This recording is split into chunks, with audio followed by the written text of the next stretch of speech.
Ces écouteurs, qui semblent tout droit sortis de Star Wars, sont les nouveaux Ear de la marque Nothing. À mon avis, ils sont parmi les écouteurs offrant le meilleur rapport qualité-prix actuellement disponible sur le marché, rivalisant directement avec des marques comme Sony, Samsung ou même Apple. Je les teste depuis quelques semaines et dans cette vidéo, je vais te dire tout ce qu'il faut savoir à leur sujet, les bons et mauvais côtés, pour que tu puisses te faire une idée et voir s'ils correspondent à ce que tu recherches. Les Ear sont livrés dans une boîte en carton simple qui contient les écouteurs, le boîtier de recharge, 4 paires d'embouts en silicone de différentes tailles et un câble USB-C pour les recharger. Leur prix de départ était de 180€, mais au moment où on fait cette vidéo, on peut les trouver en promo à environ 150€, un prix pas mal du tout pour tout ce qu'ils offrent. Je te mets un lien dans la description si tu veux y jeter un œil. Et je tiens à préciser que le modèle m'a été envoyé par PC Components qui bosse avec la chaîne. Malgré ça, la vidéo n'est pas sponsorisée et comme d'habitude, toutes les opinions exprimées sont les miennes.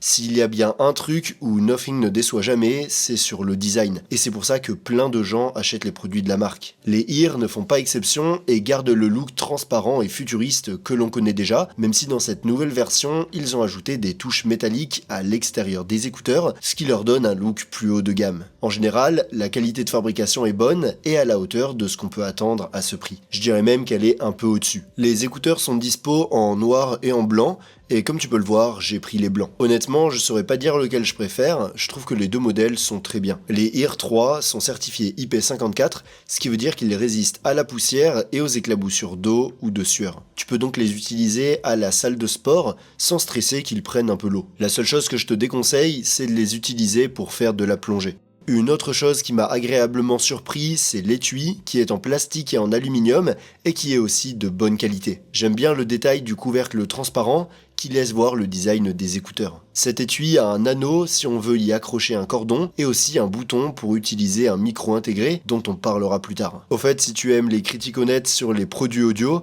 tu peux t'abonner à la chaîne, c'est gratuit. Pour le confort, les Ear 3 me semblent plutôt bien. En général, ils tiennent bien dans mes oreilles, même si quand je fais mon test super scientifique en secouant la tête, je remarque qu'ils bougent un peu. Donc l'ajustement n'est pas parfait à 100%, mais j'ai pas non plus l'impression qu'ils vont s'envoler ou juste tomber de mes oreilles. Donc en gros, ils sont super confortables. Ils pèsent environ 5,5 grammes et on les sent à peine quand on les porte. J'utilise les embouts de taille L, qui sont les plus grands, et j'aimerais bien qu'il y ait des XL. Pour une raison quelconque, de nombreuses marques proposent des tailles XS, mais pas XL. La batterie des Ear 3 dure environ 5h30 avec la réduction de bruit activée et jusqu'à 22h avec le boîtier de recharge. Si on désactive la réduction de bruit, on peut aller jusqu'à 10h avec les écouteurs seuls et 38h avec le boîtier. Ces chiffres sont corrects, même s'ils ne sont pas les meilleurs du marché. Pour une utilisation normale au quotidien, ils sont largement suffisants, mais si tu es de ceux qui utilisent les écouteurs pendant de longues heures d'affilée, alors ils pourraient s'avérer un peu justes. En plus, c'est avec le codec AAC, parce que si on utilise LDAC pour l'audio haute résolution, la batterie des écouteurs ne dure plus que 3h30 avec la réduction de bruit activée. La bonne nouvelle, c'est qu'ils ont aussi une charge rapide qui nous donne jusqu'à 10 heures de lecture en combinant les écouteurs et le boîtier quand on les charge pendant à peine 10 minutes. Les écouteurs se chargent complètement en un peu plus d'une heure via USB-C et le boîtier a aussi une charge sans fil.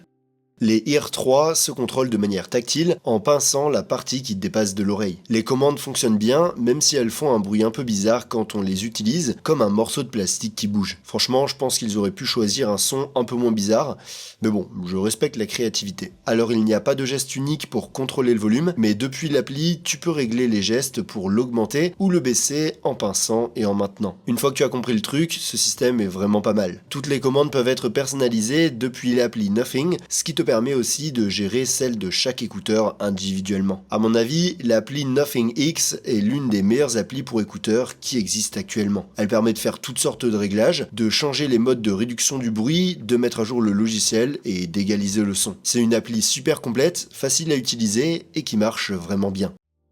Les Ear 3 utilisent le Bluetooth 5.4 et sont compatibles avec les codecs SBC, AAC et LDAC, ce qui permet d'avoir un son haute résolution si on a un appareil Android compatible. Ils ont aussi une connexion multipoint pour se connecter à deux appareils en même temps, un appairage rapide avec Google et Microsoft et un mode gaming à faible latence qui réduit le décalage à environ 40 millisecondes.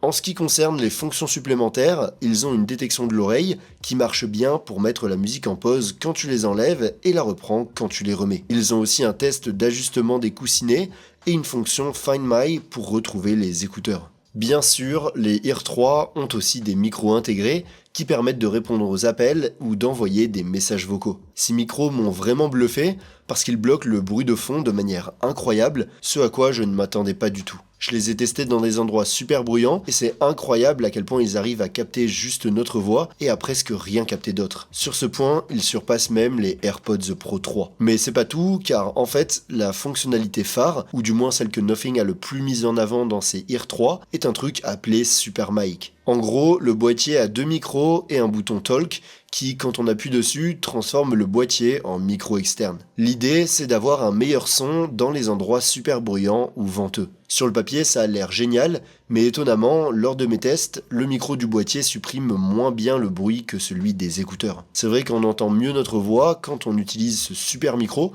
mais pour parler au boîtier comme à un talkie-walkie, autant utiliser mon téléphone. Et comme les micros des écouteurs sont super bons, je pense pas qu'il en faille plus. La seule utilité réelle que je vois, c'est si tu as un smartphone Nothing, parce que dans ce cas, il y a une intégration spéciale qui te permet de transcrire des enregistrements vocaux. Les Ear 3 ont une réduction de bruit adaptative qui s'ajuste automatiquement en fonction du bruit autour de nous. Honnêtement, cette fonctionnalité m'a un peu déçu parce que je trouve pas que les écouteurs bloquent vraiment le bruit, mais plutôt qu'ils l'atténuent. Si le bruit est pas trop fort, ils le bloquent assez bien, mais dès qu'il est un peu plus fort, il passe beaucoup. Si je devais noter leur capacité à bloquer le bruit, je leur donnerais un 6 sur 10. En regardant les vidéos d'autres testeurs, j'ai été surpris de voir que leur expérience avec la réduction du bruit était bien meilleure que la mienne, et je pense que c'est peut-être parce que les Ear 3 ne s'adaptent pas super bien à mes oreilles. Parce que comme je l'ai dit au début, les coussinets plus grands sont un peu plus petits pour moi. Je dis ça pour mettre ma note de 6 en perspective, parce que peut-être que ton expérience avec la réduction de bruit sera un peu meilleure que la mienne. Je pense que je suis trop habitué aux AirPods Pro 3, qui me semblent pour l'instant imbattables sur ce point. Mais comme l'a dit Bouddha, l'attachement est la source de toute souffrance. Depuis l'appli, on peut régler la réduction du bruit sur 3 niveaux, ou la mettre en mode adaptatif pour qu'elle s'ajuste toute seule. Les Ear 3 ont aussi un mode de transparence qui laisse passer le son et qui est plutôt cool. Passons maintenant au son, et je vous le dis tout de suite, je l'ai beaucoup aimé. Les Nothing Ear 3 ont de nouveaux drivers dynamiques de 12 mm, plus gros que ceux de la génération précédente. Bon, je dis ça comme ça parce qu'en fait, j'ai pas essayé les précédents. C'est juste pour rendre la vidéo un peu plus intéressante. Leur profil sonore de base est clairement en forme de V, avec des basses puissantes et des aigus brillants, tandis que les médiums restent légèrement en retrait. Ce profil sonore est assez à la mode ces derniers temps, et c'est ce qu'on appelle généralement le mode démo en magasin, parce qu'il est conçu pour surprendre et faire sensation dès le premier abord, surtout si on n'y connaît pas grand chose en matière de son. Pour être franc, le son des Ear 3 sans égalisation a des basses trop fortes et un peu brouillées. La bonne nouvelle, c'est que Nothing nous offre plein d'options pour égaliser le son, avec des profils prédéfinis, un égaliseur simple ou un égaliseur paramétrique, qui nous permet de régler le son avec une grande précision. Honnêtement, je suis pas assez expert pour utiliser un égaliseur de ce type, c'est pourquoi j'apprécie beaucoup qu'il soit possible d'importer des profils d'égaliseurs créés par des personnes qui s'y connaissent. Ces profils peuvent être importés directement depuis l'appli Nothing, mais aussi avec un QR code et même depuis un site web où les gens téléchargent différents profils avec des descriptions où la communauté vote pour son préféré. Je trouve que tout cet écosystème est simplement génial parce qu'il rend les écouteurs très polyvalents et nous permet d'expérimenter différents profils sonores. J'ai beaucoup aimé celui qui s'appelle Soft Atmosphere, créé par un certain Noah Reed. Comme son nom l'indique, il rend le son doux et relaxant, donc je l'ai installé et c'est celui que j'utilise le plus souvent. En plus de ça, il y a aussi un mode son personnalisé pour lequel tu dois faire un test auditif et qui crée un profil d'égaliseur adapté à toi. J'ai fait le test et le profil qui m'a créé accentue pas mal les médiums et les aigus et j'ai trouvé que les écouteurs avaient un son beaucoup plus équilibré quand je l'activais. En plus, ce profil personnalisé peut être combiné avec n'importe quel profil d'égaliseur. Bref, tout ce blabla sur les égaliseurs pourrait se résumer en disant que j'ai vraiment aimé le son des Ear 3. Ils ont une bonne clarté, permettent toutes sortes de réglages pour les faire sonner comme tu veux, et leur sensation d'amplitude et de séparation entre les instruments est aussi au-dessus de la moyenne dans cette gamme de prix. Pour le son, j'ai trouvé qu'ils sonnaient mieux que les AirPods Pro 3, ce qui est super vu qu'ils coûtent presque la moitié moins cher. Ils ont aussi un son spatial, mais sans suivi de la tête. J'utilise pas souvent cette fonction, mais si tu aimes regarder des films avec des écouteurs, ça peut ajouter un peu d'immersion, même si le truc c'est que quand tu l'actives, le profil d'égaliseur se désactive.